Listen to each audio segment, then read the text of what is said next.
Search India, कहानी से सच्चाई तक। मेरे प्रिय 140 करोड़ परिवारजन,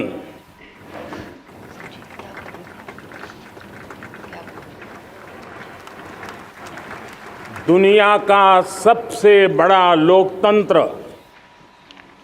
और अब बहुत लोगों का अभिप्राय है कि जनसंख्या की दृष्टि से भी हम विश्व में नंबर 1 पर है। इतना बड़ा विशाल देश, 140 करोड़ देश कि मेरे भाई बहन, मेरे परिवारजन आज आजादी का पर्व मना रहे हैं। मैं देश के कोटि कोटि जनों को, देश और दुनिया में भारत को प्यार करने वाले, भारत का सम्मान करने वाले, भारत का गौरव करने वाले कोटि कोटि जनों को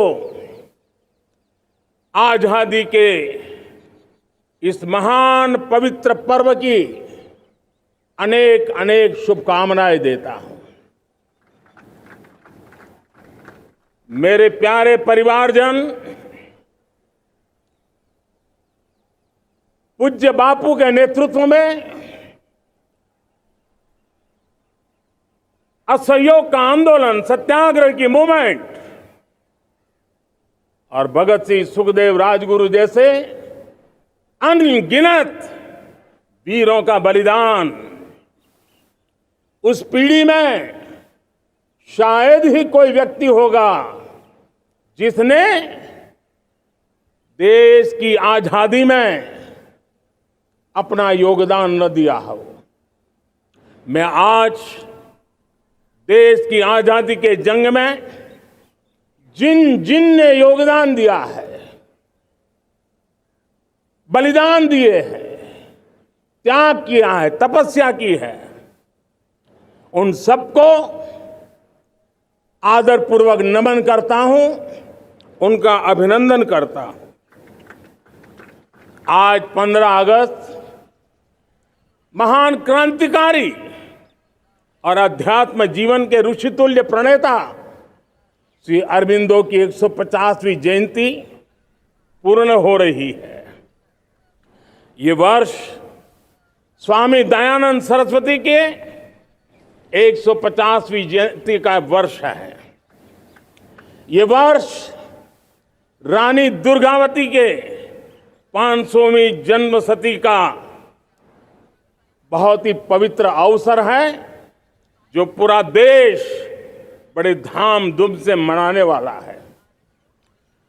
ये वर्ष मीराबाई, भक्ति योग की सिरमौर मीराबाई के 525 वर्ष का भी ये पावन पर्व है।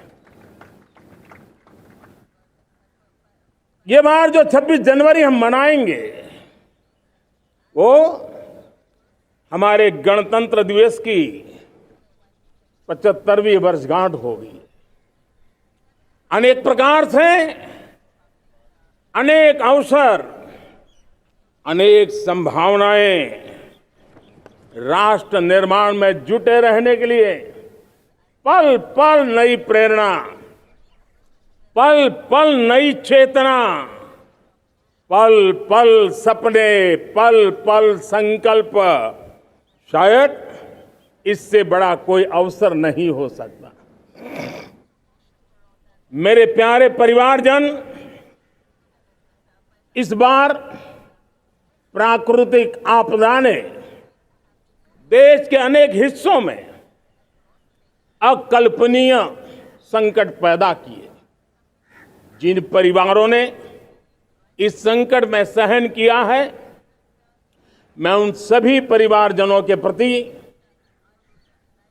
अपनी संवेदना प्रकट करता हूं और राज्य और केंद्र सरकार मिलकर के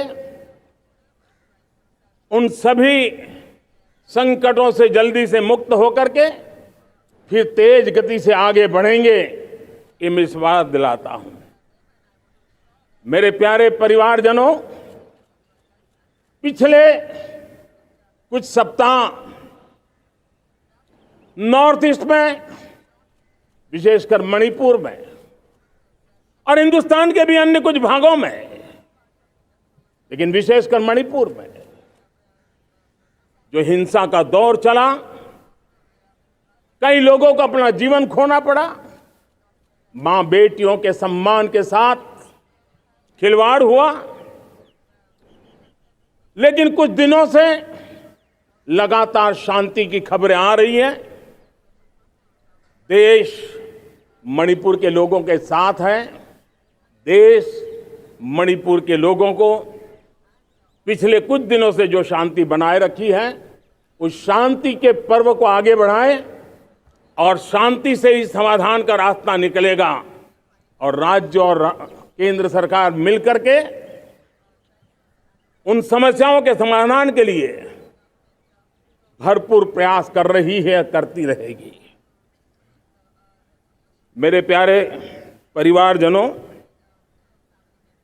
जब हम इतिहास की तरफ नजर करते हैं तो इतिहास में कुछ पल ऐसे आते हैं जो अपनी अमिट छाप छोड़ करके जाते हैं और उसका प्रभाव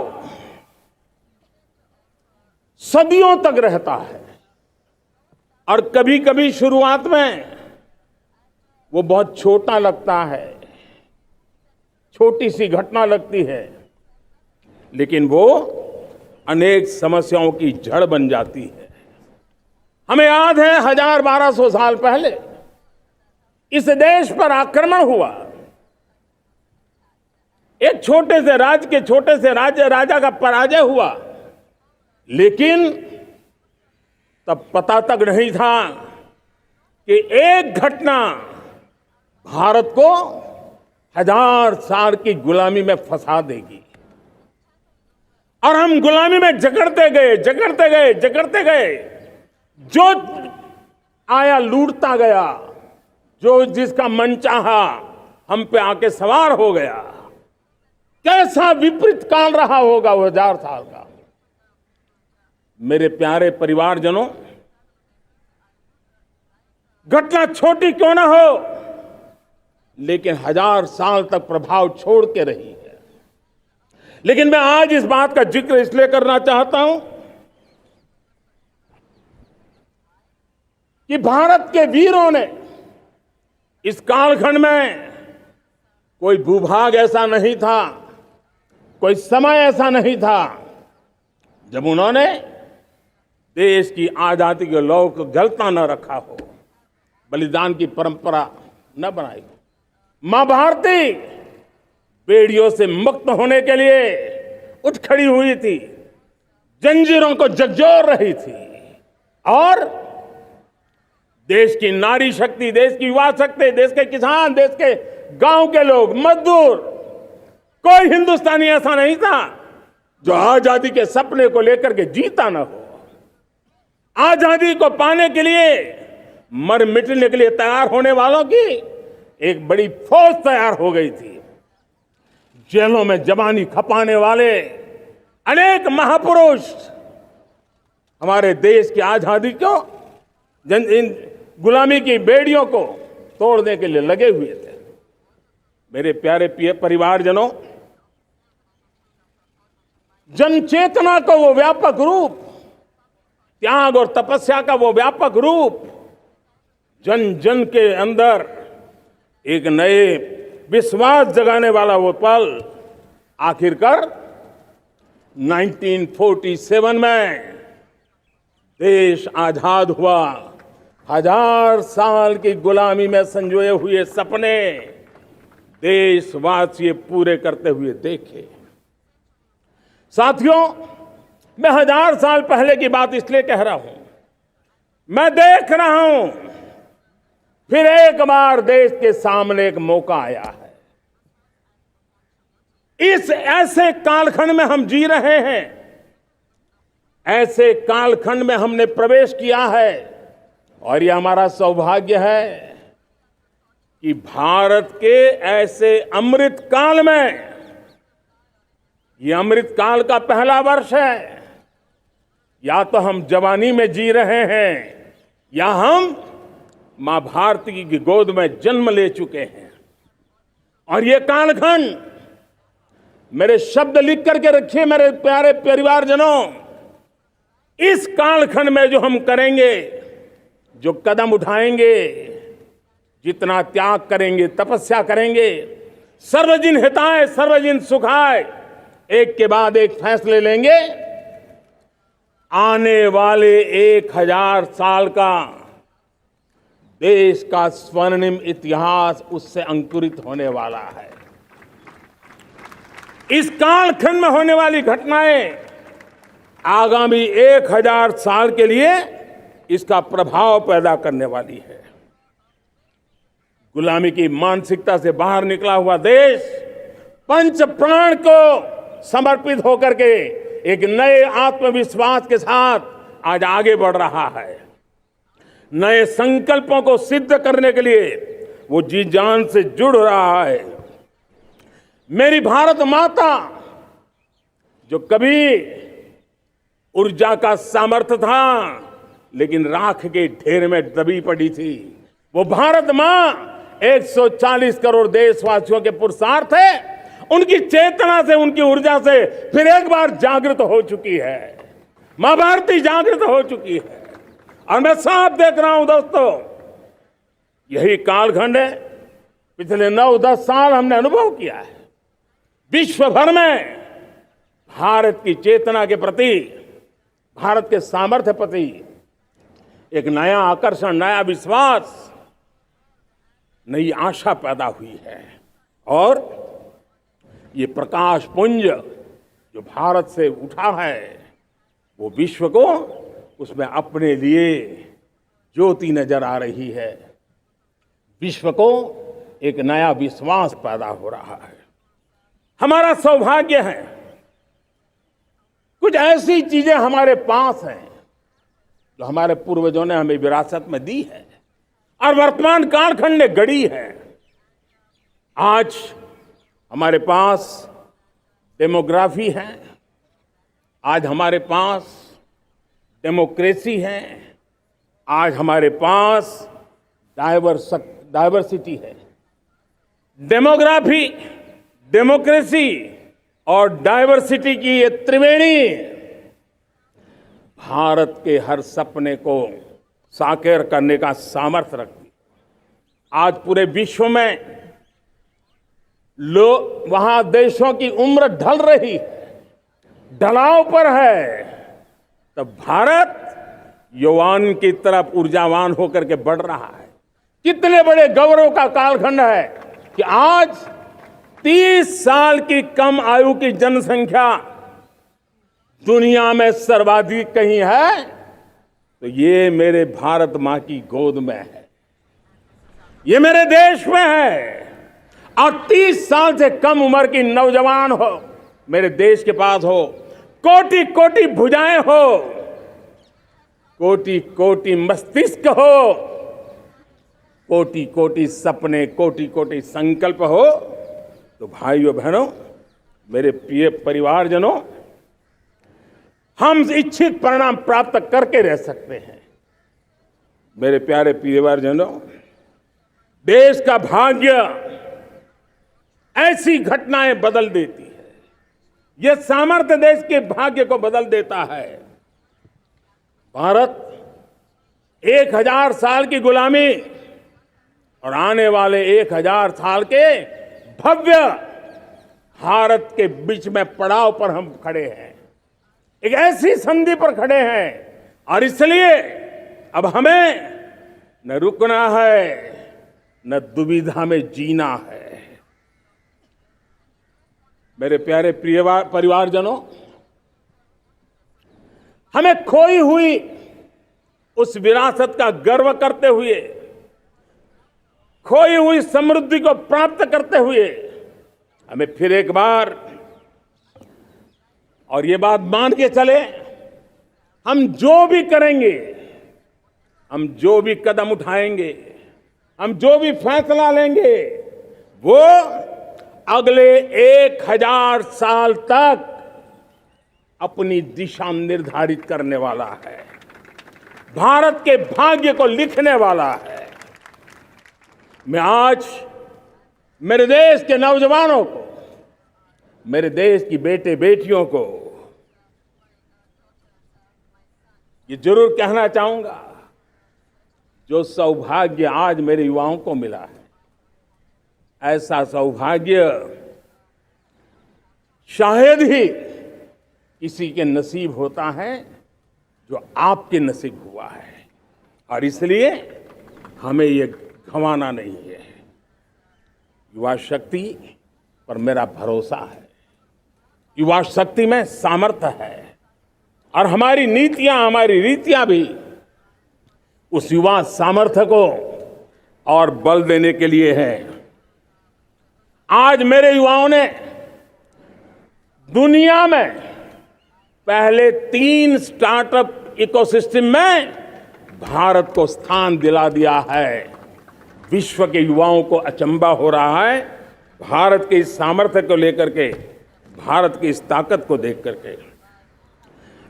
आज दुनिया टेक्नोलॉजी ड्रिवन है और आने वाला युग टेक्नोलॉजी से प्रभावित रहने वाला है, और तब टेक्नोलॉजी में भारत की जो टैलेंट है उसकी एक नई भूमिका रहने वाली है।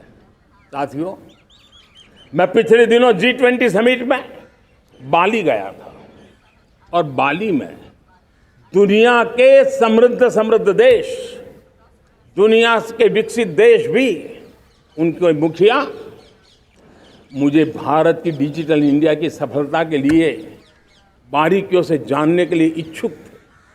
हर कोई इसका सवाल पूछता था, और जब मैं उनको कहता था कि भारत ने जो कमाल किया है ना, वो दिल्ली, मुंबई, चेन्नई तक सीमित नहीं है। भारत ने जो कमाल कर रहा है, मेरे टियर 2, टियर 3 सिटी के युवा भी आज मेरे देश का भाग्य गढ़ रहे हैं, छोटे छोटे स्थान के मेरे नौजवान। और मैं आज बड़े विश्वास से कहता हूं, देश का ये जो सामर्थ्य नया नजर आ रहा है, और इसलिए मैं कहता हूं, हमारे छोटे शहर आकार और आबादी में छोटे हो सकते हैं।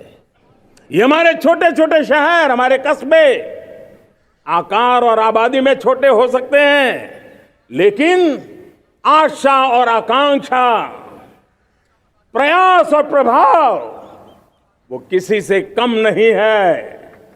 वो सामर्थ्य उनके अंदर है। नए ऐप्स, नए सॉल्यूशन, टेक्नोलॉजी डिवाइस। अब खेलों की दुनिया देखिए, कौन बच्चे हैं, झुग्गी झोंपड़ी से निकले हुए बच्चे आज खेलों की दुनिया में पराक्रम दिखा रहे हैं। छोटे छोटे गांव के, छोटे छोटे कस्बे के नौजवान, हमारी बेटे बेटियां आज कमाल दिखा रही है। अब देखिए, मेरे देश की 100 जितनी स्कूल ऐसी हैं जहां के बच्चे सैटेलाइट बना करके सैटेलाइट छोड़ने की तैयारियां कर रही है। आज हजारों टिंकरिंग लैब नए वैज्ञानिकों का गर्भाधान कर रही है। आज हजारों टिंकरिंग लैब लाखों बच्चों को साइंस और टेक्नोलॉजी के राह पर आगे बढ़ने के लिए प्रेरणा दे रही है। मैं मेरे देश के नौजवानों को कहना चाहता हूं, अवसरों की कमी नहीं है। आप जितने अवसर चाहेंगे, ये देश आसमान से भी ज्यादा अवसर आपने देने का सामर्थ्य रखता है। मैं आज लाल किले की प्राचीर से मेरे देश की माताओं, बहनों, मेरे देश की बेटियों को हृदय से अभिनंदन करना चाहता हूं। देश आज जब पहुंचा है, अब विशेष शक्ति जुड़ रही है मेरी माताओं बहनों के सामर्थ्य की। आज देश प्रगति की राह पर चल पड़ा है, तो मैं मेरे किसान भाई बहनों का भी अभिनंदन करना चाहता हूं। ये आप ही का पुरुषार्थ है, ये आप ही का परिश्रम है कि देश आज कृषि क्षेत्र में आगे बढ़ रहा है। मैं मेरे मजदूरों का, मेरे श्रमिकों का, मेरे प्रिय परिवारजन, ऐसे कोटि कोटि श्रमिकों को आज मैं नमन करता हूं, उनका अभिनंदन कर रहा हूं। देश आज जो आधुनिकता की ओर बढ़ रहा है, विश्व की तुलना करने वाले सामर्थ्य के साथ नजर आ रहा है, उसके पीछे मेरे देश के मजदूरों का, मेरे देश के श्रमिकों का बहुत बड़ा योगदान है। आज समय कहता है कि लाल किले की प्राचीर से मैं उनका अभिनंदन करूं, उनका अभिवादन करूं। और ये मेरे परिवारजन, 140 करोड़ देशवासी, मेरे इन श्रमिकों का, रेहड़ी पटरी वालों का, फूल सब्जी बेचने वालों का हम सम्मान करते हैं। मेरे देश को आगे बढ़ाने में, मेरे देश को प्रगति की नई ऊंचाई पर ले जाने में प्रोफेशनल्स की बहुत बड़ी भूमिका है, बढ़ती रही है। चाहे साइंटिस्ट हो, चाहे इंजीनियर्स हो, डॉक्टर्स हो, नर्सिस हो, शिक्षक हो, आचार्य हो, यूनिवर्सिटीज हो, गुरुकुल हो, हर कोई मां भारती का भविष्य उज्जवल बनाने के लिए अपनी पूरी ताकत से लगा हुआ है। मेरे प्यारे परिवारजनों, राष्ट्रीय चेतना वो एक ऐसा शब्द है जो हमें चिंताओं से मुक्त कर रहा है। और आज वो राष्ट्रीय चेतना ये सिद्ध कर रही है कि भारत का सबसे बड़ा सामर्थ्य बना है भरोसा। भारत का सबसे बड़ा सामर्थ्य बना है विश्वास। जन जन में हमारा विश्वास, जन जन का सरकार पर विश्वास, जन जन का देश के उज्जवल भविष्य पर विश्वास, और विश्व का भी भारत के प्रति विश्वास। ये विश्वास हमारी नीतियों का है, हमारी रीति का है। भारत के उज्जवल भविष्य को जिस निर्धारित मजबूत कदमों से हम आगे बढ़ा रहे हैं, उसका है। भाइयों बहनों, मेरे प्यारे परिवारजनों, ये बात निश्चित है कि भारत का सामर्थ्य और भारत की संभावनाएं विश्वास की नई बुलंदियों को पार करने वाली है। और ये विश्वास की नई बुलंदियां नए सामर्थ्यों को लेकर के चलनी चल रही है। आज देश में G20 समिट के मेहमान नवाजी का भारत को अवसर मिला है। अब पिछले एक साल से हिंदुस्तान के हर कोने में जिस प्रकार से G20 के अनेक ऐसे आयोजन हुए, अनेक कार्यक्रम हुए हैं, उसने देश के सामान्य मानवी के सामर्थ्य को विश्व को परिचित करा दिया है। भारत की विविधता का परिचय कराया है। भारत की डायवर्सिटी को दुनिया अचंभे से देख रही है और उसके कारण भारत के तरफ आकर्षण बढ़ा है। भारत को जानने की, समझने की इच्छा जगी है। उसी प्रकार से आप देखिए एक्सपोर्ट, आज भारत का एक्सपोर्ट के तेजी से बढ़ रहा है। और मैं कहना चाहता हूं, दुनिया के एक्सपर्ट्स इन सारे मानदंडों के आधार पर कह रहे हैं कि अब भारत रुकने वाला नहीं है। दुनिया की कोई भी रेटिंग एजेंसी होगी, वो भारत का गौरव कर रही है। कोरोना काल के बाद दुनिया एक नए सिरे से सोचने लगी। और मैं विश्वास से देख रहा हूं कि जिस प्रकार से द्वितीय महायुद्ध के बाद, द्वितीय विश्व युद्ध के बाद दुनिया ने एक नया वर्ल्ड ऑर्डर आकार लिया था, मैं साफ साफ देख रहा हूं कि कोरोना के बाद एक नया विश्व ऑर्डर, एक नया ग्लोबल ऑर्डर, एक नया जियोपॉलिटिकल इक्वेशन, ये बहुत तेजी से आगे बढ़ रहा है। जियोपॉलिटिकल इक्वेशन की सारे व्याख्याएं बदल रही है, परिभाषाएं बदल रही है। और मेरे प्यारे परिवारजनों, आप गौरव करेंगे।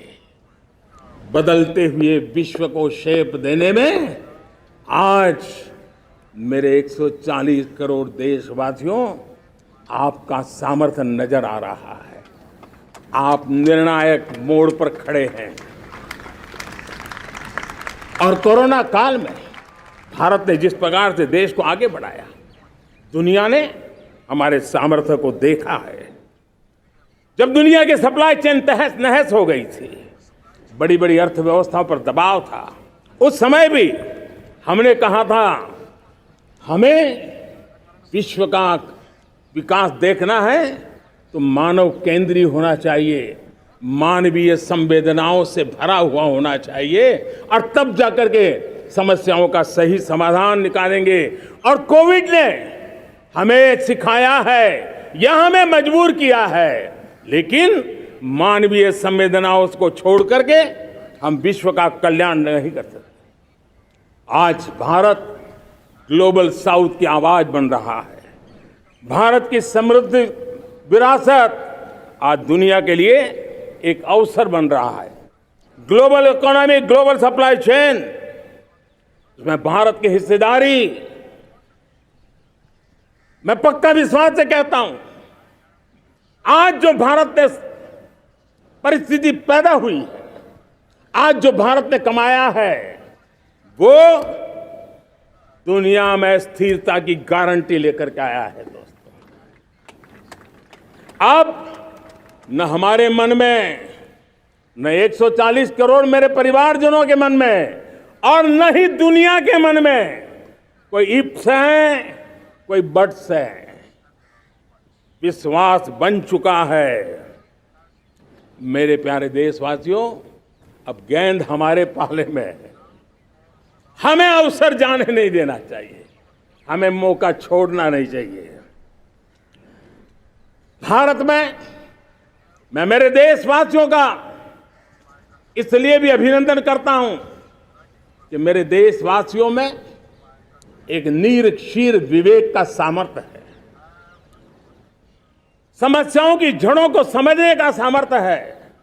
और इसलिए 2014 में मेरे देशवासियों ने 30 साल के अनुभव के बाद तय किया कि देश को आगे ले जाना है तो स्थिर सरकार चाहिए, मजबूत सरकार चाहिए, पूर्ण बहुमत वाली सरकार चाहिए।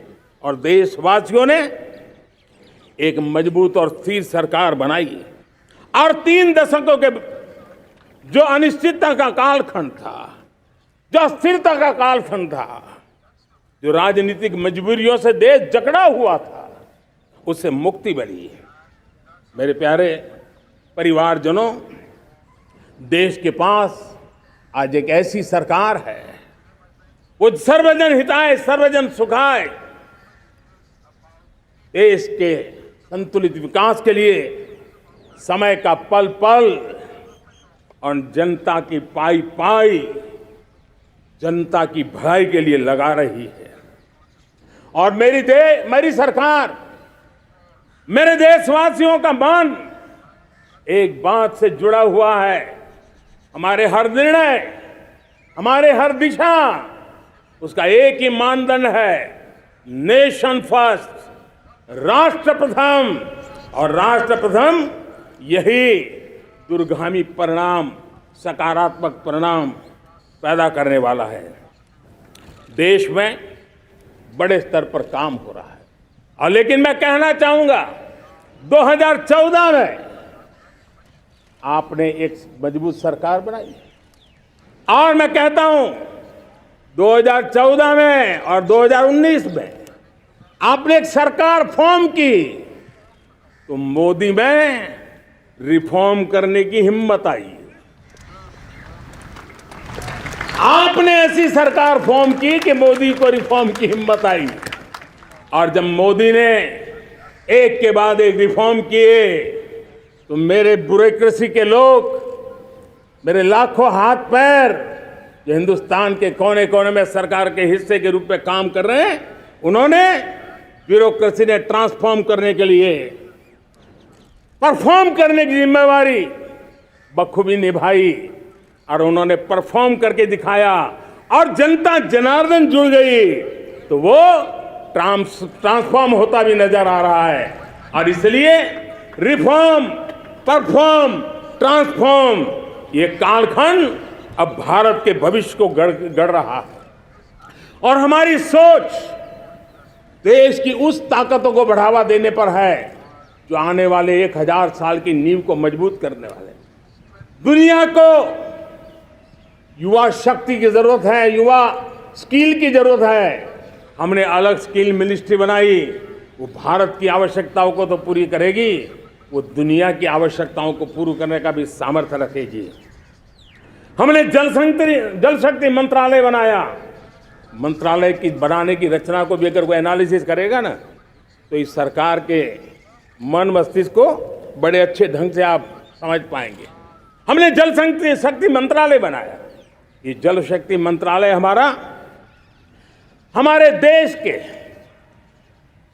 एक एक देशवासियों को पीने का शुद्ध पानी पहुंचे, पर्यावरण की रक्षा के लिए पानी के प्रति संवेदनशील व्यवस्थाएं विकसित हो, उस पर हम बल रहे हैं। हमारे देश में कोरोना के बाद दुनिया देख रही है होलिस्टिक हेल्थ केयर, ये समय की मांग है। हमने अलग आयुष मंत्रालय बनाया और योग और आयुष आज दुनिया में अपना परचम लहरा रहे हैं। हमने दुनिया को हमारे कमिटमेंट के कारण विश्व का हमारे प्रति ध्यान गया है। अगर हम ही हमारे इस सामर्थ्य को नकार देंगे तो फिर दुनिया कैसे स्वीकार करेगी। लेकिन जब मंत्रालय बना तो दुनिया को भी उसका मूल्य समझने आया। मत्स्य पालन, हमारा इतना बड़ा समुद्री तट, हमारे कोटि कोटि मछुआरे भाई बहन, उनका कल्याण भी हमारे दिलों में है। और इसलिए हमने अलग से मत्स्य पालन को लेकर के, पशुपालन को लेकर के, डेयरी को लेकर के अलग मंत्रालय की रचना की, ताकि समाज के जिस वर्ग के लोग पीछे रह गए उनको हम साथ लें। देश में सरकारी अर्थव्यवस्था के हिस्से होते हैं, लेकिन समाज की अर्थव्यवस्था का एक बड़ा हिस्सा है कोऑपरेटिव मूवमेंट। उसको बल देने के लिए, उसको आधुनिकता लाने के लिए और देश के कोने कोने में लोकतंत्र की एक सबसे बड़ी इकाई को मजबूत करने के लिए हमने अलग कोऑपरेटिव मंत्रालय बनाया। और वो हमारी सहकारी संस्थाएं उसका जाल बिछा रहा है, ताकि गरीब से गरीब की वहां सुनवाई हो, उसकी आवश्यकताओं की पूर्ति हो, और वो भी राष्ट्र की विकास की योगदान में एक छोटी इकाई का हिस्सा बनकर के उसमें वो योगदान दे रखें। हमने सहकार से समृद्धि का रास्ता अपनाया है। मेरे प्यारे परिवारजनों, जब हम लोग 14 में आए थे तो हम वैश्विक अर्थव्यवस्था में 10वें नंबर पर थे, और आज 140 करोड़ देशवासियों का पुरुषार्थ रंग लाया है कि हम विश्व की अर्थव्यवस्था में 5वें नंबर पर पहुंच चुके हैं। और ये ऐसे ही नहीं हुआ है। जो एक भ्रष्टाचार का राक्षस देश को दबोचे हुए थे, लाखों करोड़ के घोटाले अर्थव्यवस्था को डामाडोल कर रहे थे, गवर्नेंस फ्रेजाइल फाइल में देश की पहचान होने लगी थी, लीकेजेस को हमने बंद किया, मजबूत अर्थव्यवस्था बनाई। हमने गरीब कल्याण के लिए ज्यादा से ज्यादा धन खर्चने का प्रयास किया।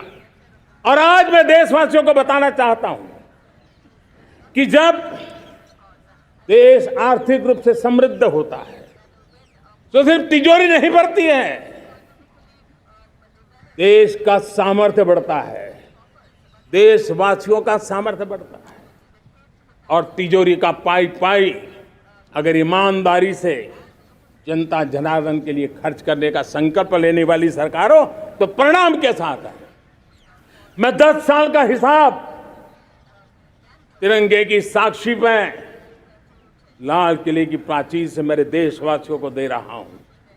आंकड़े देख करके आपको लगेगा इतना बड़ा बदलाव, इतना बड़ा सामर्थ्य। 10 साल पहले राज्यों को 30 लाख करोड़ रुपए भारत सरकार की तरफ से जाते थे। पिछले 9 साल में यह आंकड़ा 100 लाख करोड़ पर पहुंचा है। पहले स्थानीय निकाय के विकास के लिए भारत सरकार के खजाने से 70,000 करोड़ रुपया जाता था। आज वो 3 लाख करोड़ से भी ज्यादा जा रहा है। पहले गरीबों के घर बनाने के लिए 90,000 करोड़ रुपया खर्च होता था। आज वो 4 गुना होकर के 4 लाख करोड़ से भी ज्यादा खर्च गरीबों के घर बनाने के लिए हो रहा है। पहले गरीबों को यूरिया सस्ता मिले, जो यूरिया की बैग दुनिया के कुछ बाजारों में 3,000 में बिकती है, वो यूरिया की बैग मेरे किसानों को 300 में मिले। और इसलिए देश की सरकार 10 लाख करोड़ रुपया मेरे किसानों की यूरिया में सब्सिडी दे रहा है। मुद्रा योजना 20 लाख करोड़ रुपए, उससे भी ज्यादा मेरे देश के नौजवानों को स्वरोजगार के लिए, अपने व्यवसाय के लिए, अपने कारोबार के लिए दिए हैं। 8 करोड़ लोगों ने नया कारोबार शुरू किया है। और 8 करोड़ लोगों ने कारोबार शुरू किया है तो नहीं, हर कारोबारी ने एक या दो लोगों को रोजगार दिया है। 8 से 10 करोड़ नए लोगों को रोजगार देने का सामर्थ्य ये मुद्रा योजना से लाभ लेने वाले 8 करोड़ नागरिकों को करा है। एमएसएमई को करीब 3.5 लाख करोड़ रुपए की मदद से कोरोना के संकट में भी उनको डूबने नहीं दिया, मरने नहीं दिया, उनको एक ताकत दी है। 1 रैंक 1 पेंशन मेरे देश के सेना के जवानों का एक सम्मान का विषय था। 70,000 करोड़ रुपया भारत की तिजोरी से आज पहुंचा है, मेरे निवृत्त सेना के नायकों के जेब में, उनके परिवार में पहुंचा है। सभी कैटेगरी में, मैंने तो कुछ ही गिनाए, मैं ज्यादा समय लेना नहीं चाहता। हर कैटेगरी में पहले की तुलना में अनेक गुना धन देश के विकास के लिए, कोने कोने में रोजगार पैदा करने के लिए, पाई पाई का उपयोग भारत का भाग्य बदलने के लिए हो, और इसलिए हमने काम किया है। और मेरे प्यारे प्रियजनों, इतना ही नहीं, हमने इन सारे प्रयासों का परिणाम है कि आज 5 साल के मेरे कार्यकाल में, 5 साल के कार्यकाल में, 5 साल में 13.5 करोड़ मेरे गरीब भाई बहन गरीबी की जंजीरों को तोड़ करके नियो मिडिल क्लास के रूप में बाहर आए हैं। जीवन का इससे बड़ा कोई संतोष नहीं होता। मेरे प्यारे प्रिय परिवारजनों, और जब 13.5 करोड़ लोग गरीबी की इस मुसीबतों से बाहर निकलते हैं, तो कैसी कैसी योजनाएं उनको मदद दी है। उनको आवास योजना का लाभ मिलना, पीएम स्वनिधि से 50,000 करोड़ रुपया रेहड़ी पटरी वालों तक पहुंचाया है। आने वाले दिनों में, आने वाली विश्वकर्मा जयंती पर एक कार्यक्रम हम लागू करेंगे। इस विश्वकर्मा जयंती पर हम करीब 13-15 हजार करोड़ रुपया से, जो परंपरागत कौशल्य से रहने वाले लोग, जो औजार से और अपने हाथ से काम करने वाला वर्ग है, ज्यादातर ओबीसी समुदाय से, हमारे सुथार हो, हमारे सोनार हो, हमारे राजमिस्त्री हो, हमारे कपड़े धोने वाले काम करने वाले लोग हो, हमारे बाल काटने वाले भाई बहन परिवार हो, ऐसे लोगों को एक नई ताकत देने के लिए हम आने वाले महीने में विश्वकर्मा जयंती पर विश्वकर्मा योजना लॉन्च करेंगे और करीब 13-15 हजार करोड़ से उसका प्रारंभ करेंगे। हमने पीएम किसान सम्मान निधि में 2.5 लाख करोड़ रुपया सीधा मेरे देश के किसानों के खाते में जमा किया है। हमने जल जीवन मिशन, हर घर में शुद्ध पानी पहुंचे, 2 लाख करोड़ रुपया खर्च किया है। हमने आयुष्मान भारत योजना, ताकि गरीब को बीमारी के कारण अस्पताल जाने से जो मुसीबत होती थी उसको मुक्ति दिलाना, उसको दवाई मिले, उसका उपचार हो, ऑपरेशन हो, अच्छे से अच्छी हॉस्पिटल में हो। आयुष्मान भारत योजना के तहत 70,000 करोड़ रुपए हमने लगाए हैं। पशुधन, देश ने कोरोना वैक्सीन की बात तो देश को याद है, 40,000 करोड़ रुपए लगाए, वो तो याद है। लेकिन आपको जानकर के खुशी होगी, हमने पशुधन को बचाने के लिए करीब करीब 15,000 करोड़ रुपया पशुधन के टीकाकरण के लिए लगाया है। मेरे प्यारे देशवासियों, मेरे प्यारे परिवारजनों, जन औषधि केंद्रों ने देश के सीनियर सिटीजन्स को, देश के मध्यम वर्गीय परिवार को एक नई ताकत दी है। जिस संयुक्त परिवार में अगर किसी को एक डायबिटीज जैसा हो जाए, 2-3 हजार रुपया दवाई का बिल स्वाभाविक हो जाता है। हमने जन औषधि केंद्र से जो दवाई बाजार में 100 रुपये में मिलती है, वो 10 रुपया, 15 रुपया, 20 रुपये में दी। और आज देश में 1,000 जन औषधि केंद्रों से मेरे इन बीमारी में जिनको दवाई की जरूरत थी, ऐसे लोगों के करीब 20,000 करोड़ रुपया उनके जेब में बचा है। और ये ज्यादातर मध्यम वर्ग के परिवार के लोग हैं। लेकिन आज उसकी सफलता को देखते हुए मैं देशवासियों को कहना चाहता हूं, जैसे हम एक विश्वकर्मा योजना लेकर के समाज के उस वर्ग को छूने वाले हैं, अब देश में 10,000 जन औषधि केंद्र से हम 25,000 जन औषधि केंद्र का लक्ष्य लेकर के आने वाले दिनों में काम करने वाले हैं। मेरे प्यारे परिवारजनों, जब देश में गरीबी कम होती है तो देश की मध्यम वर्ग की ताकत बहुत बढ़ती है।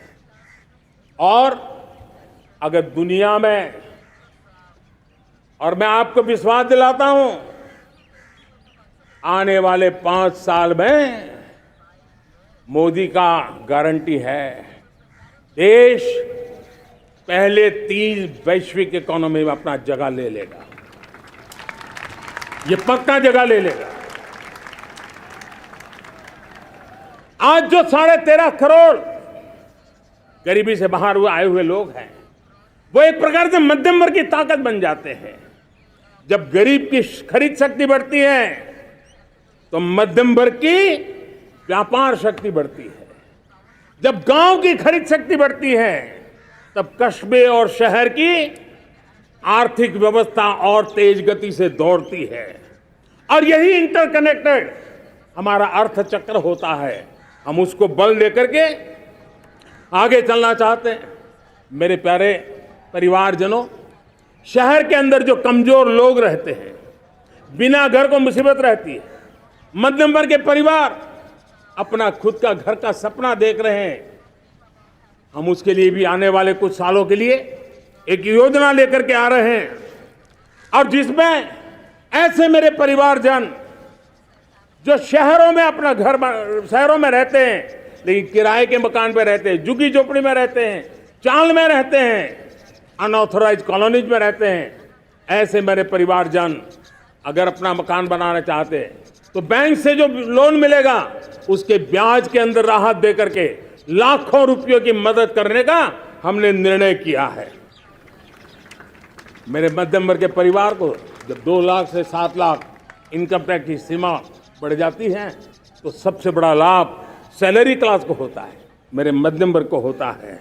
इंटरनेट का डेटा बहुत महंगा था 2014 के पहले, आज दुनिया का सबसे सस्ता इंटरनेट का डेटा का खर्चा हो रहा है। हर परिवार के पैसे बच रहे हैं। मेरे प्यारे परिवारजनों, विश्व कोरोना के बाद अभी तक उभर नहीं पाया है। युद्ध ने फिर एक नई मुसीबत पैदा की है। आज दुनिया महंगाई के संकट से जूझ रही है। पूरी दुनिया की अर्थव्यवस्था को महंगाई ने दबोच के रखा है। हम भी दुनिया से जिन सामान की जरूरत होती है लाते हैं, तो हमें सामान तो इंपोर्ट करते हैं, हमारा दुर्भाग्य है कि हमें महंगाई भी इंपोर्ट करनी पड़ती है, क्योंकि पूरी दुनिया को महंगाई ने जकड़ के रखा है। लेकिन मेरे प्यारे परिवारजनों, भारत ने महंगाई को नियंत्रित रखने के लिए भरसक प्रयास किए हैं। पिछले कालखंड की तुलना में हमें कुछ सफलता भी मिली है, लेकिन इतने से संतोष नहीं मान सकते। दुनिया से हमारी चीजें अच्छी है, इतने बात से हम सोच नहीं सकते। मुझे तो मेरे देशवासियों को महंगाई की बोझ कम से कम हो, इस दिशा में और भी कदम उठाने हैं और हम उस कदम को उठा के रहेंगे। मेरा प्रयास निरंतर जारी रहेगा। मेरे प्यारे परिवारजनों, आज देश अनेक क्षमताओं को लेकर के आगे बढ़ रहा है। देश आधुनिकता की तरफ आगे बढ़ने के लिए काम कर रहा है। आज देश रिन्यूएबल एनर्जी पे काम कर रहा है। आज देश ग्रीन हाइड्रोजन पे काम कर रहा है। देश की स्पेस पे क्षमता बढ़ रही है, तो देश की डीप सी मिशन में भी सफलता के साथ आगे चल रहा है।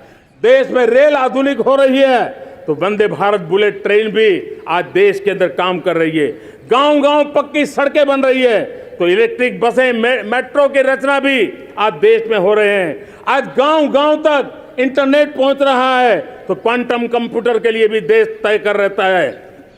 नैनो यूरिया, नैनो डीएपी, उस पर काम हो रहा है, तो दूसरी तरफ जैविक खेती पर भी हम बल दे रहे हैं। आज किसान उत्पादक संघ एफपीओ का निर्माण हो रहा है, तो हम सेमीकंडक्टर का भी निर्माण करने के लिए चाह रहे हैं। हम दिव्यांग जनों के लिए एक सुगम भारत के निर्माण के लिए काम करते हैं, तो हम पैरालंपिक में भी हिंदुस्तान का तिरंगा झंडा गाड़ने के लिए मेरे दिव्यांग जनों को सामर्थ्यवान बना रहे हैं। हम खिलाड़ियों को स्पेशल ट्रेनिंग दे रहे हैं।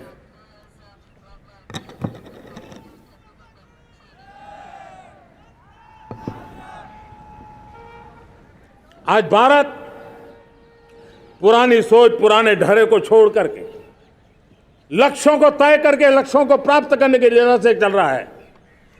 और जब मैं कहता हूं ना कि जिसका शिलान्यास हमारी सरकार करती है, उसका उद्घाटन भी हमारे कालखंड में करते हैं। इन दिनों जो मैं शिलान्यास कर रहा हूं ना, आप लिख के रखिए, उसके उद्घाटन भी आप सबने मेरे नसीब में ही छोड़े हुए हैं। हमारी कार्य संस्कृति, बड़ा सोचना, दूर का सोचना, सर्वजन हिताय सर्वजन सुखाय सोचना, यह हमारी कार्यशैली रही है। और सोच से भी ज्यादा, संकल्प से भी ज्यादा हासिल कैसे करना, इस ऊर्जा के साथ हम काम करते हैं। हमने आजादी के काल अमृत महोत्सव में 75,000 अमृत सरोवर बनाने का संकल्प किया था। उस समय हमने हर जिले में 75 अमृत सरोवर बनाने का संकल्प किया था। करीब 50-55 हजार अमृत सरोवर की कल्पना की थी, लेकिन आज करीब 75,000 अमृत सरोवर का काम निर्माण हो रहा है। ये अपने आप में बहुत बड़ा काम हो रहा है। जनशक्ति और जल शक्ति की ताकत भारत के पर्यावरण की रक्षा में भी काम आने वाली है। 18,000 गांवों तक बिजली पहुंचाना, जनधन बैंक खाते खोलना, बेटियों के लिए शौचालय बनाना, सारे टारगेट समय के पहले पूरी शक्ति से पूरे करेगा। और जब भारत ठान लेता है तो उसे पूरा करके रहता है। ये हमारा ट्रैक रिकॉर्ड कहता है। 200 करोड़ वैक्सीनेशन का काम, दुनिया हमें जब पूछती है 200 करोड़ सुनती है, उनकी आंखें फट जाती है। इतना बड़ा काम ये मेरे देश के आंगनवाड़ी वर्कर, हमारी आशा वर्कर, हमारी हेल्थ वर्कर, उन्होंने करके दिखाया। यह मेरे देश का सामर्थ्य है। 5G को रोल आउट किया, दुनिया में सबसे तेज गति से 5G रोल आउट करने वाला मेरा देश है। 700 से अधिक जिलों तक हम पहुंच चुके हैं और अब 6G की भी तैयारी कर रहे हैं। हमने टास्क फोर्स बना दिया है। रिन्यूएबल एनर्जी, हम टारगेट से पहले चले हैं। हमने रिन्यूएबल एनर्जी 2030 का जो टारगेट तय किया था, 21-22 में इसको पूरा कर दिया। हमने इथेनॉल में 20% ब्लेंडिंग की बात कही थी, वो भी हमने समय से 5 साल पहले पूरा कर दिया। हमने $500 बिलियन के एक्सपोर्ट की बात की थी, वो भी समय के पहले $500 बिलियन से ज्यादा कर दिया। हमने तय किया, जो हमारे देश में 25 साल से चर्चा हो रही थी कि देश में नई संसद बने, पार्लियामेंट का कोई सत्र ऐसा नहीं था नई संसद के। ये मोदी है, समय के पहले नई संसद बना करके रख दिया। मेरे प्यारे भाइयों बहनों, ये काम करने वाली सरकार है। निर्धारित लक्ष्यों को पार करने वाली सरकार है। ये नया भारत है, ये आत्मविश्वास से भरा हुआ भारत है, ये संकल्पों को चरितार्थ करने के लिए जी जान से जुटा हुआ भारत है। और इसलिए ये भारत न रुकता है, ये भारत न थकता है, ये भारत न हाँफता है और न ही ये भारत हारता है। और इसलिए मेरे प्यारे परिवारजनों, आर्थिक शक्ति बढ़ी है तो हमारी सामरिक शक्ति को भी एक नई ताकत मिली है। हमारी सीमाएं पहले से अधिक सुरक्षित हुई है और मेरे सीमा पर बैठे हुए मेरे जवान जो देश की सीमाओं की रक्षा कर रहे हैं और मेरे देश की आंतरिक सुरक्षा के संभालने वाले यूनिफॉर्म फोर्सेस, मैं आजादी के इस पावन पर्व पर उनको भी अनेक अनेक बधाई देते हुए मेरी बात को आगे बढ़ाता हूं। सेना का अधिकरण हो, हमारी सेना युवा बने, हमारी सेना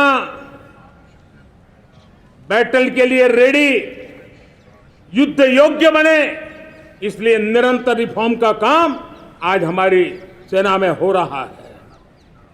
मेरे प्यारे परिवारजनों, आए दिन हम लोग सुना करते थे, यहां बम धमाका हुआ, वहां बम धमाका हुआ, हर जगह पे लिखा हुआ रहता था कि इस बैग को मत छूना, अनाउंसमेंट होते रहते थे।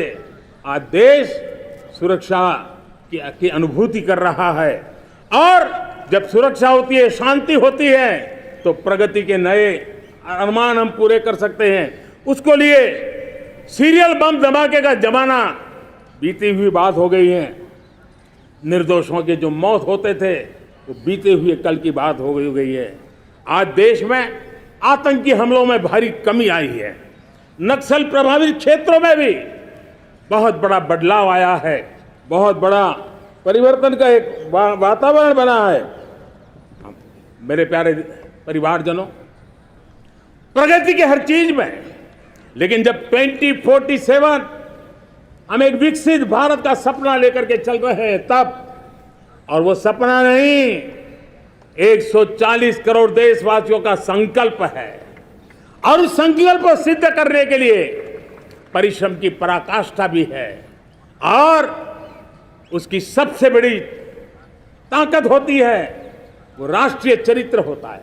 दुनिया में जिन जिन देशों ने प्रगति की है, दुनिया में जो जो देश संकटों से वो पार करके निकले हैं, उसमें हर चीज के साथ साथ एक महत्वपूर्ण कैटलिक एजेंट रहा है, वो राष्ट्रीय चरित्र रहा है। और हमें राष्ट्रीय चरित्र के लिए और बल देते हुए हमें आगे बढ़ना होगा। हमारा देश, हमारा राष्ट्रीय चरित्र ओजस्वी हो, तेजस्वी हो, पुरुषार्थी हो, पराक्रमी हो, प्रखर हो, ये हम सबका सामूहिक दायित्व है। और आने वाले 25 साल हम एक ही मंत्र को लेकर चले, ये हमारे राष्ट्रीय चरित्र के सिरमौर होना चाहिए। एकता का संदेश, भारत की एकता को जीना, भारत की एकता को आंच आए, न ऐसी मेरी भाषा होगी, न ऐसा मेरा कोई कदम होगा। हर पल देश को जोड़ने का प्रयास मेरी तरफ से भी होता रहेगा।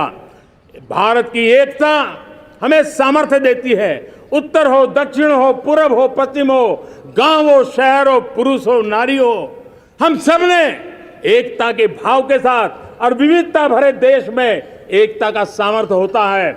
और दूसरी महत्व की बात मैं देख रहा हूं, अगर 2047 में हमें हमारे देश को विकसित भारत के रूप में देखना है तो हमें श्रेष्ठ भारत के मंत्र को जीना होगा, हमें चरितार्थ करना होगा।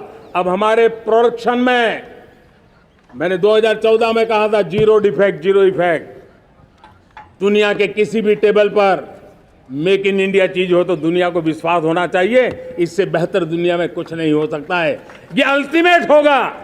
हमारी हर चीज, हमारी सर्विसेज होगी तो श्रेष्ठ होगी, हमारे शब्द की ताकत होगी तो श्रेष्ठ होगी, हमारी संस्थाएं होगी तो श्रेष्ठ होगी, हमारी निर्णय प्रक्रियाएं होगी तो श्रेष्ठ होगी। ये श्रेष्ठता का भाव लेकर के हमें चलना होगा। तीसरी बात है, देश में आगे बढ़ाने के लिए एक अतिरिक्त शक्ति का सामर्थ्य भारत को आगे ले जाने वाला है, और वो है विमेन लेड डेवलपमेंट। आज भारत गर्व से कह सकता है कि दुनिया में नागरिक उड्डयन में अगर किसी एक देश में सबसे ज्यादा विमेन पायलट हैं तो मेरे देश में है। आज चंद्रयान की गति हो, मून मिशन की बात हो, मेरी विमेन साइंटिस्ट उसका नेतृत्व कर रहे हैं। आज विमेन सेल्फ हेल्प ग्रुप हो, मेरी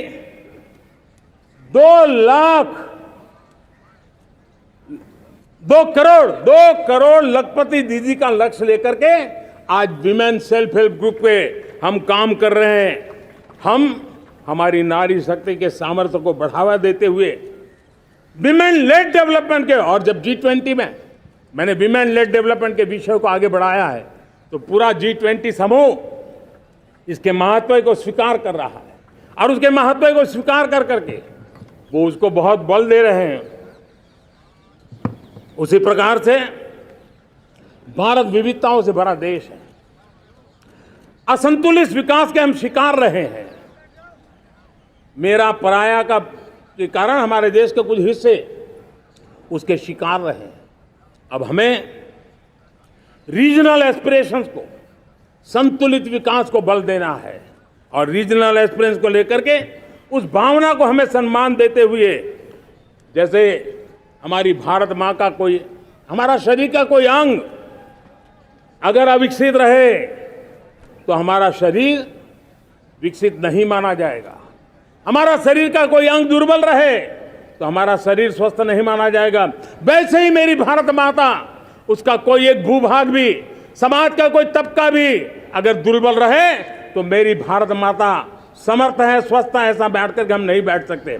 और इसलिए रीजनल एस्पिरेशंस को हमने एड्रेस करने की आवश्यकता है, और इसलिए हम समाज का सर्वांगीण विकास हो, सर्वस्पर्शी विकास हो, भूभाग के हर क्षेत्र को उसकी अपनी ताकत को खिलने का अवसर मिले, उस दिशा में आगे बढ़ना चाहते हैं।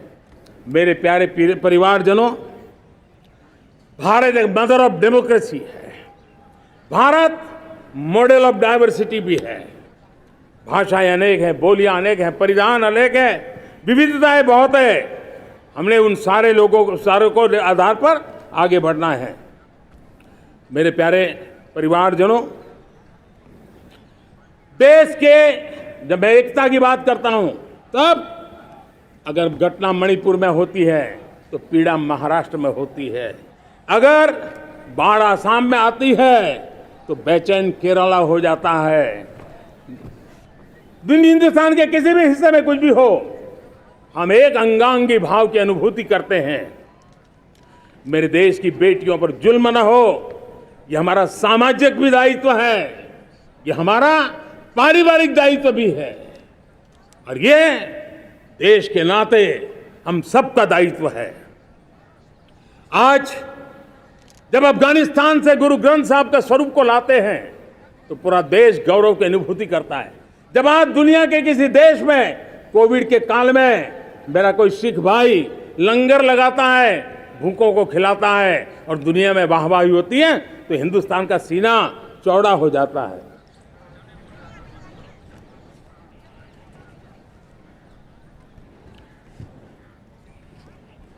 मेरे प्यारे परिवारजनों, हमारे लिए जब नारी सम्मान की बात करते हैं, मुझे अभी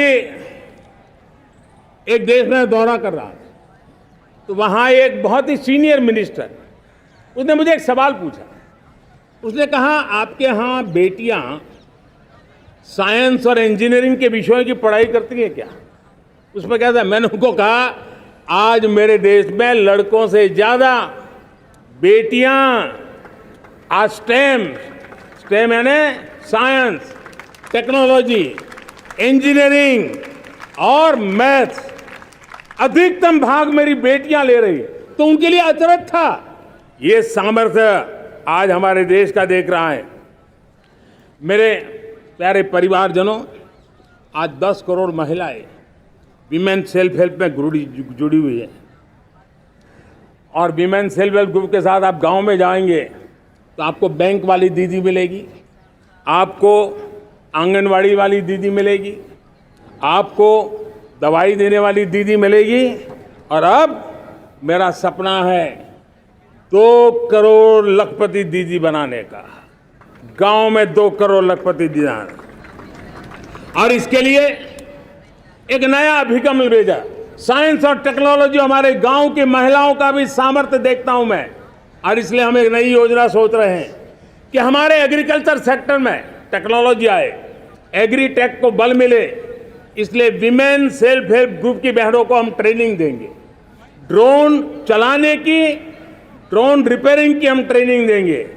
और हजारों ऐसे विमेन सेल्फ हेल्प ग्रुप को भारत सरकार ड्रोन देगी, ट्रेनिंग देगी, और हमारे एग्रीकल्चर के काम में ड्रोन की सेवाएं उपलब्ध हो। इसके लिए हम शुरुआत करेंगे। प्रारंभ हम 15,000 विमेन सेल्फ हेल्प ग्रुप के द्वारा ये ड्रोन की उड़ान का हम आरंभ कर रहे हैं। मुझे विश्वास है कि इसके कारण हमारे परिवारजनों का, मेरे प्यारे परिवारजनों, आज देश आधुनिकता की तरफ बढ़ रहा है। हाईवे हो, रेलवे हो, एयरवे हो, हाईवेज हो, इंफॉर्मेशन वेज, वाटरवेज हो, कोई क्षेत्र ऐसा नहीं है जिस क्षेत्र को आगे बढ़ाने की दिशा में आज देश काम न करता हो। पिछले 9 वर्ष में तटीय क्षेत्रों में हमने, आदिवासी क्षेत्र में, हमारे पहाड़ी क्षेत्र में विकास को बहुत बल दिया है। हमने पर्वतमाला, भारतमाला ऐसी योजनाओं के द्वारा समाज के उस वर्ग को हमने बल दिया है। हमने गैस की पाइपलाइन से हमारे पूर्वी भारत को जोड़ने का काम किया है। हमने अस्पतालों की संख्या बढ़ाई है, हमने डॉक्टर की सीटें बढ़ाई हैं ताकि हमारे बच्चे डॉक्टर बनने का सपना पूरा कर सके। हमने मातृभाषा में पढ़ाने पर बल दिया है, अब मातृभाषा में वो पढ़ाई कर सके उस दिशा में। और मैं भारत के सुप्रीम कोर्ट का भी धन्यवाद करता हूं कि भारत की सुप्रीम कोर्ट ने कहा है कि आप जो जजमेंट देंगे उसका जो ऑपरेटिव पार्ट होगा वो जो अदालत में आया है उसकी भाषा में उसको उपलब्ध होगा। मातृभाषा का महात्म्य आज बढ़ रहा है। मेरे प्यारे भाई परिवारजनों, आज तक हमारे देश के जो बॉर्डर विलेज हैं, हमने वाइब्रेंट बॉर्डर विलेज का एक कार्यक्रम शुरू किया है।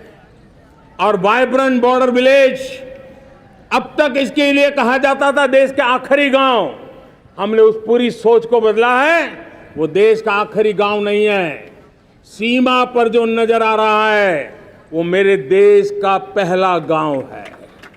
अगर सूरज उगता है पूरब में तो उस तरफ के गांव में पहली सूरज की किरण आती है।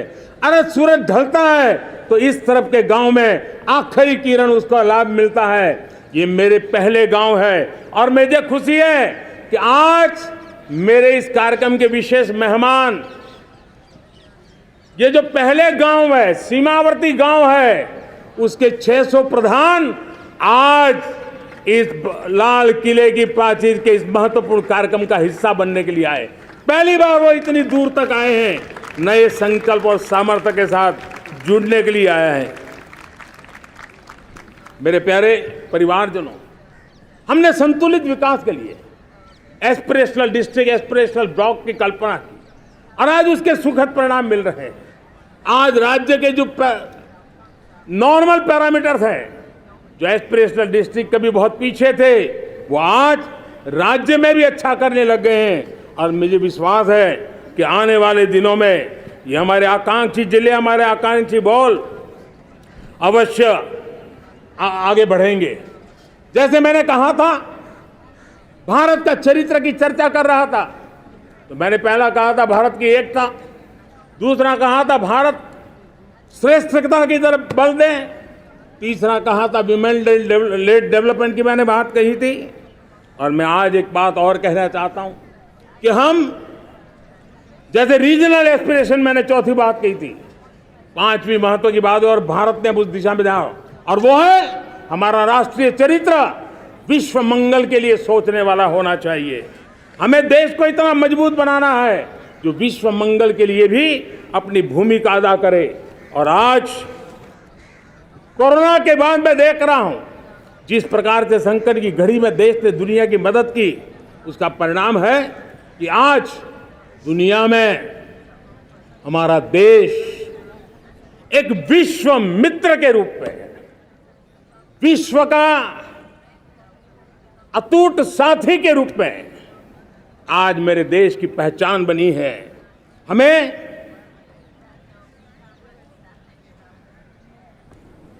जब विश्व मंगल की बात करते हैं तब भारत का मूलभूत विचार है, उस विचार को हम आगे बढ़ाने लोग हैं। और मुझे खुशी है कि आज अमेरिकी संसद के भी कई चुने हुए गणमान्य प्रतिनिधि भी आज हमारे 15 अगस्त के इस अवसर में हमारे बीच में मौजूद है। भारत की सोच कैसी है, हम विश्व मंगल की बात को कैसे आगे बढ़ाते हैं। अब देखिए, हम जब सोचते हैं तो क्या कहते हैं, हमने दुनिया के सामने ये दर्शन रखा है और दुनिया उस दर्शन को लेकर के हमारे साथ जुड़ रही है। हमने कहा one sun, one world, one grid. Renewable energy के क्षेत्र में एक बहुत बड़ा हमारा स्टेटमेंट है, आज दुनिया उसको स्वीकार कर रही है। कोविड के बाद हमने दुनिया को कहा हमारा अप्रोच होना चाहिए वन अर्थ, वन हेल्थ। समस्याओं का समाधान तभी होगा जब मानव को, पशु को, पौधे को बीमारी के संबंध में समान रूप से एड्रेस किया जाएगा, तब जाकर के हम करेंगे। हमने G20 समिट के लिए दुनिया के सामने कहा है one world, one family, one future. इस सोच को लेकर के चल रहे हैं।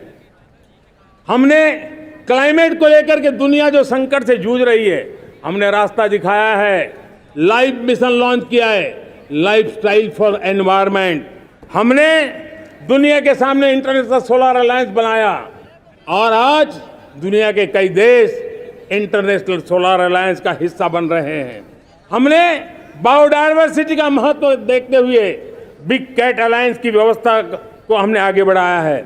हमने प्राकृतिक आपदा के कारण, ग्लोबल वार्मिंग के कारण इंफ्रास्ट्रक्चर का जो नुकसान होता है, उसके लिए दूरगामी व्यवस्थाओं की जरूरत है। और इसलिए coalition for disaster resilient infrastructure, CDRI, एक समाधान के रूप में दुनिया को दिया है। विश्व आज समुद्रों को संघर्ष का केंद्र बना रहा है, तब हमने दुनिया को सागर का प्लेटफॉर्म दिया है जो वैश्विक समुद्री शांति की गारंटी बन सकता है। हमने पारंपरिक चिकित्सा पद्धतियों को बल देते हुए WHO का एक ग्लोबल लेवल का सेंटर हिंदुस्तान में बनाने की दिशा में काम किया है। हमने योग और आयुष के द्वारा विश्व कल्याण और विश्व के स्वस्थता की दिशा में काम किया है। और आज भारत विश्व मंगल की मजबूत नींव डाल रहा है। इस मजबूत नींव को आगे बढ़ाना हम सबका काम है, हम सबकी जिम्मेवारी है। मेरे प्यारे परिवारजनों, सपने अनेक है, संकल्प साफ है, नीतियां स्पष्ट है, नियत के सामने कोई सवाल या निशान नहीं है। लेकिन कुछ सच्चाइयों को हमें स्वीकार करना पड़ेगा और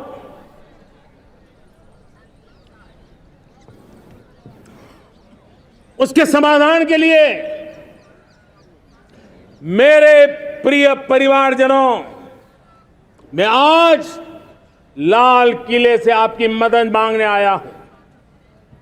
मैं लाल किले से आपके आशीर्वाद मांगने आया हूं, क्योंकि पिछले सालों मैंने देश को जो समझा है, देश की आवश्यकताओं को जो मैंने परखा है, और अनुभव के आधार पर मैं कह रहा हूं कि आज गंभीरतापूर्वक उन चीजों को हमें लेना होगा। आजादी के अमृतकाल में 2047 में जब देश आजादी के 100 साल मनाएगा, उस समय दुनिया में भारत का तिरंगा झंडा विकसित भारत का तिरंगा झंडा होना चाहिए।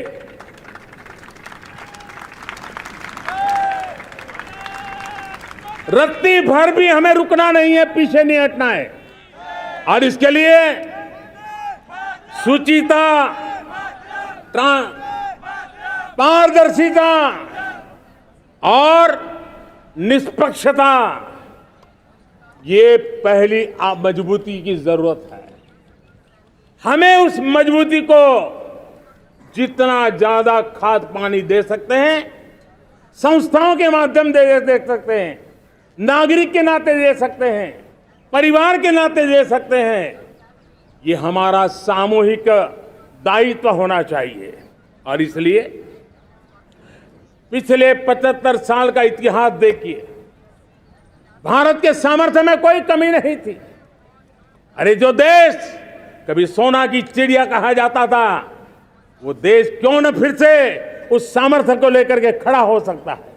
मेरा अटूट विश्वास है साथियों, मेरे प्रिय परिवारजनों, मेरा अखंड अटूट एक निष्ठ विश्वास है कि 2047 में जब देश आजादी के 100 साल मनाएगा, मेरा देश विकसित भारत बन के रहेगा। और ये मैं मेरे देश के सामर्थ्य के आधार पर कह रहा हूं, मेरे उपलब्ध संसाधनों के आधार पर कह रहा हूं, और सबसे ज्यादा 30 से कम आयु वाली मेरी युवा शक्ति के भरोसे कह रहा हूं, मेरी माताओं बहनों के सामर्थ्य के भरोसे कह रहा हूं।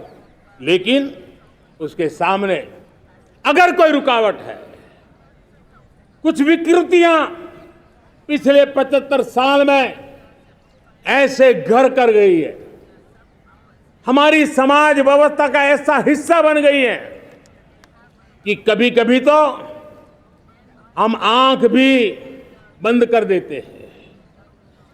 अब आंख बंद करने का समय नहीं है।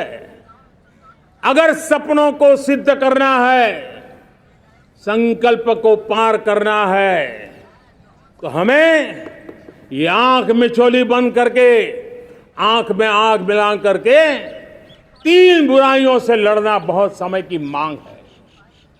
हमारे देश की सारी समस्याओं की जड़ में भ्रष्टाचार ने दिमक की तरह देश की सारी व्यवस्थाओं को, देश के सामर्थ्य को पूरी तरह नोच लिया है।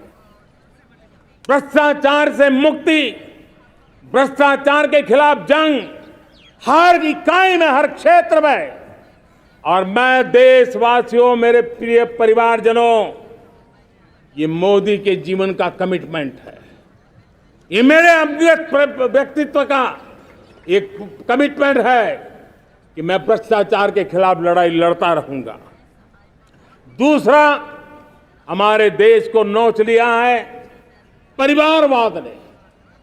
इस परिवारवाद ने देश को जिस प्रकार से जकड़ के रखा है, उसने देश के लोगों का हक छीना है। और तीसरी बुराई तुष्टीकरण की है। ये तुष्टीकरण में भी देश के मूलभूत चिंतन को, देश के सर्व समावेशक हमारे राष्ट्रीय चरित्र को दाग लगा दिए हैं, तहस नहस कर दिया है इन लोगों ने। और इसलिए मेरे प्यारे देशवासियों, इसलिए मेरे प्यारे परिवारजनों, हमें इन 3 बुराइयों के खिलाफ पूरे सामर्थ्य के साथ लड़ना है। भ्रष्टाचार, परिवारवाद, तुष्टीकरण, ये चुनौतियां हमारे,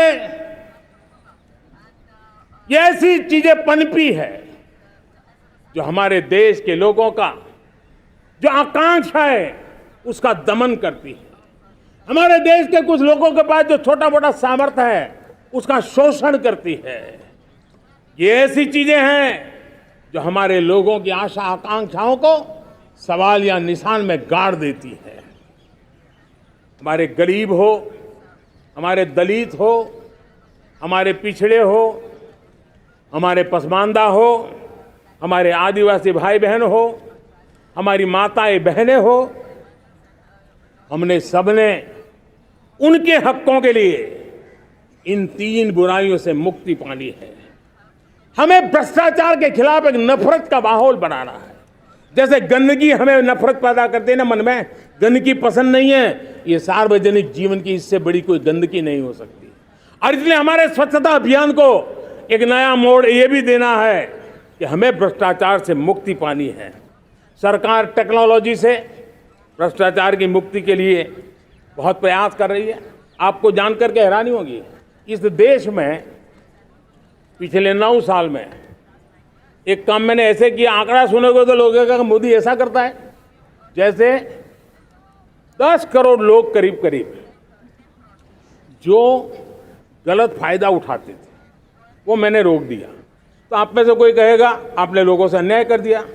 जी नहीं, ये 10 करोड़ कौन लोग थे? ये 10 करोड़ वो लोग थे जिनका जन्म ही नहीं हुआ था और उनके नाम पर उनके विडो हो जाते थे, वो वृद्ध हो जाते थे, वो दिव्यांग हो जाते थे, फायदे लिए जाते थे। 10 करोड़ ऐसे बेनामी जो चीजें चलती थी उसको रोकने का पवित्र काम, भ्रष्टाचारियों की संपत्ति जो हमने जब्त की है ना, वो पहले की तुलना में 20 गुना ज्यादा की है। मेरे प्यारे परिवारजनों, ये आपकी कमाई का पैसा लोग लेकर के भागे थे, 20 गुना ज्यादा संपत्ति को जब्त करने का।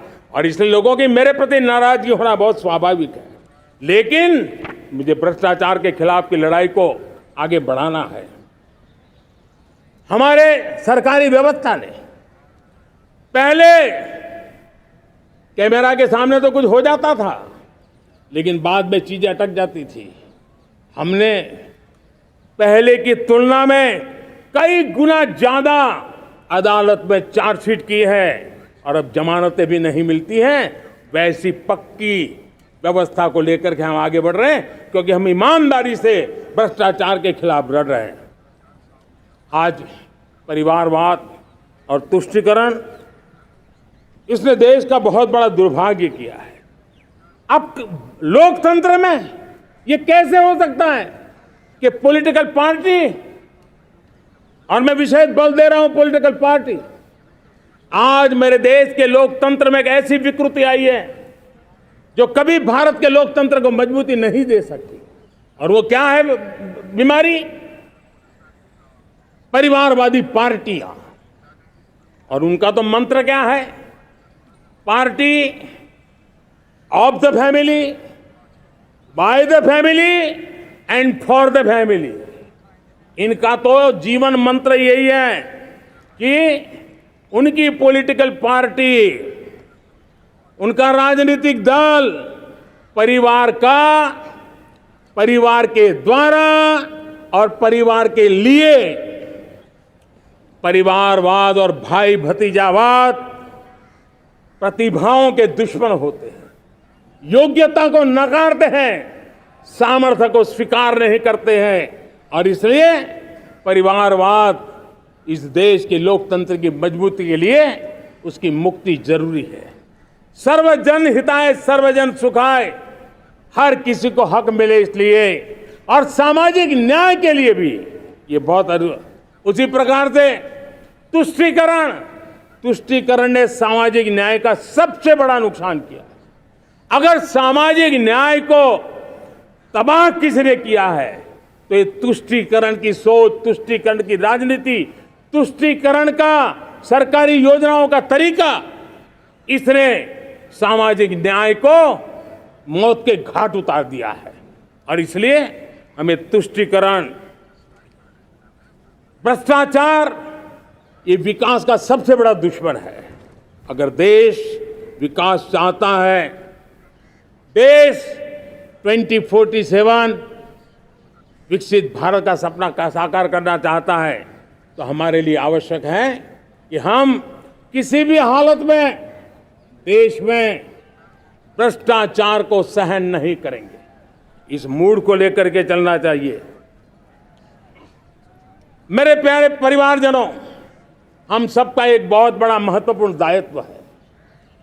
आपने जिस प्रकार से जिंदगी जी है, हमारे आने वाली पीढ़ी को ऐसी जिंदगी जीने के लिए मजबूर करना, यह हमारा गुनाह है।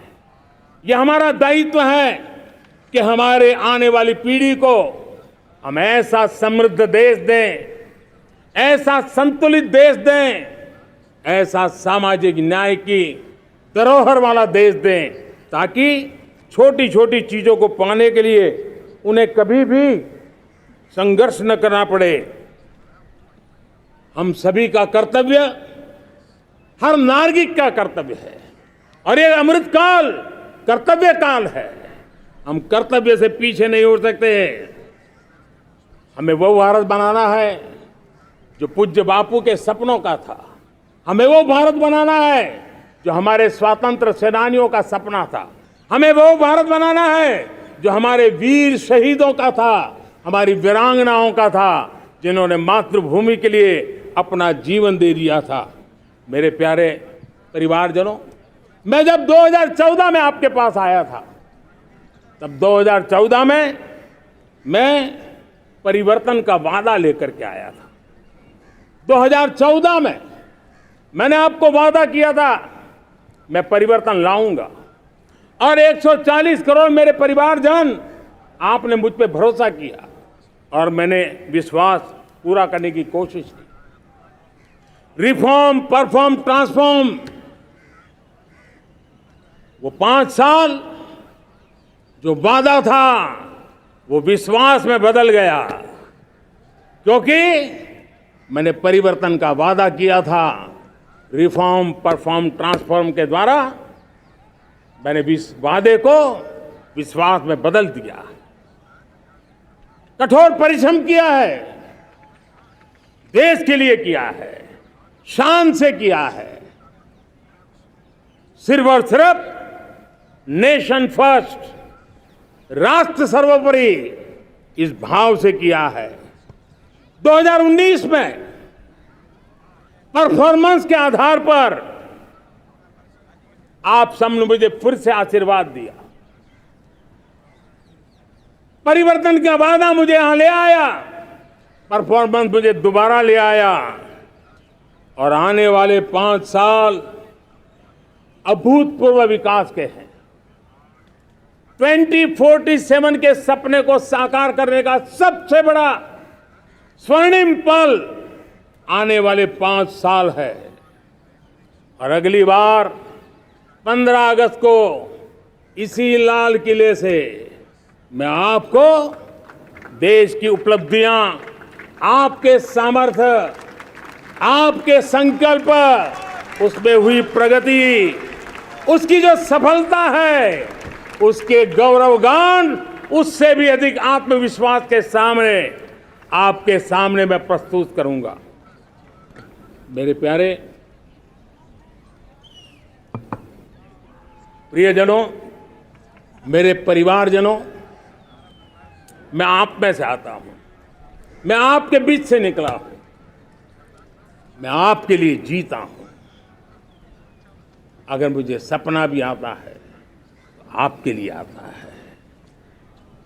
अगर मैं पसीना भी बहाता हूं तो आपके लिए बहाता हूं, क्योंकि इसलिए नहीं कि आपने मुझे दायित्व दिया है, मैं इसलिए कर रहा हूं कि आप मेरे परिवारजन हैं, और आपके परिवार के सदस्य के नाते मैं आपके किसी दुख को देख नहीं सकता हूं, मैं आपके सपनों को चूर चूर होते नहीं देख सकता हूं, मैं आपके संकल्प को सिद्धि तक ले जाने के लिए आपका एक साथी बन करके, आपका एक सेवक बन करके, आपके साथ जुड़े रहने का, आपके साथ जीने का, आपके लिए जूझने का मैं संकल्प लेकर के चला हुआ इंसान हूं।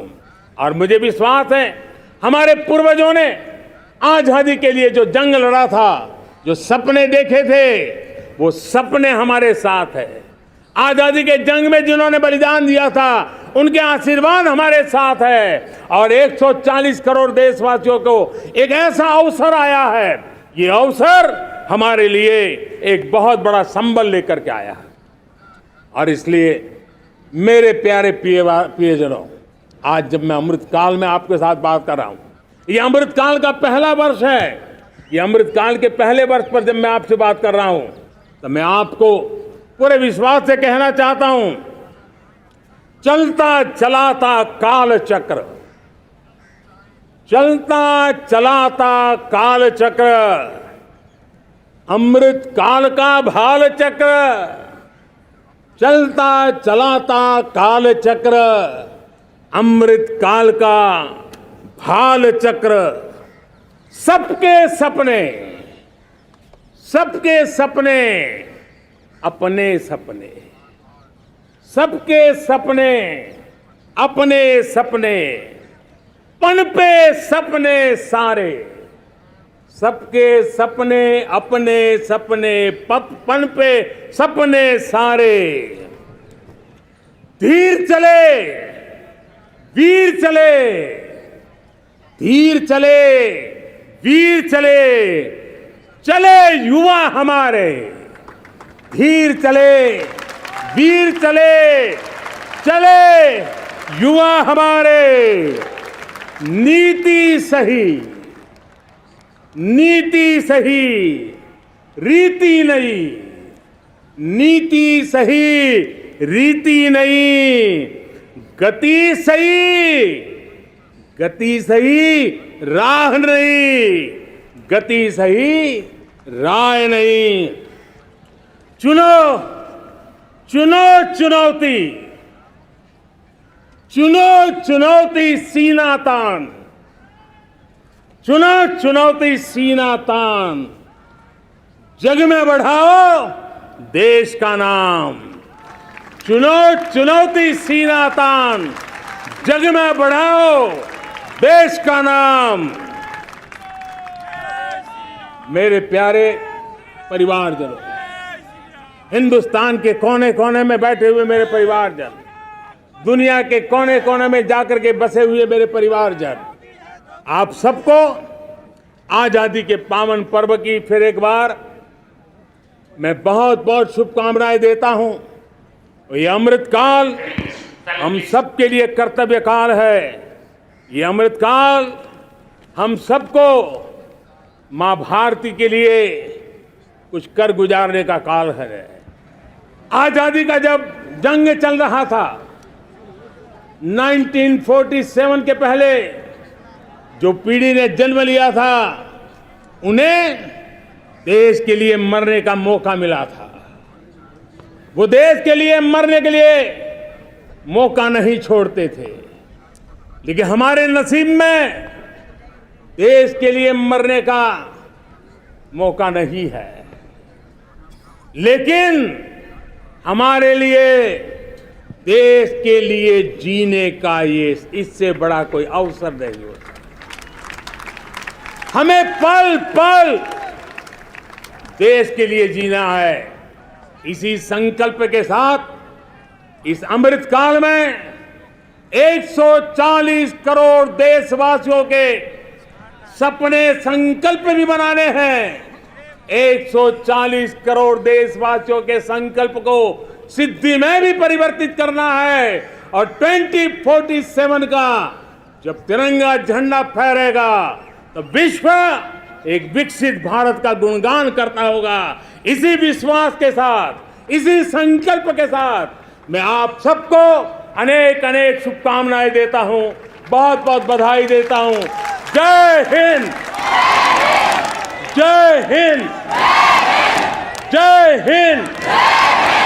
भारत माता की, भारत माता की, भारत माता की। वंदे वंदे वंदे। बहुत बहुत धन्यवाद। सर्च इंडिया, कहानी से सच्चाई तक।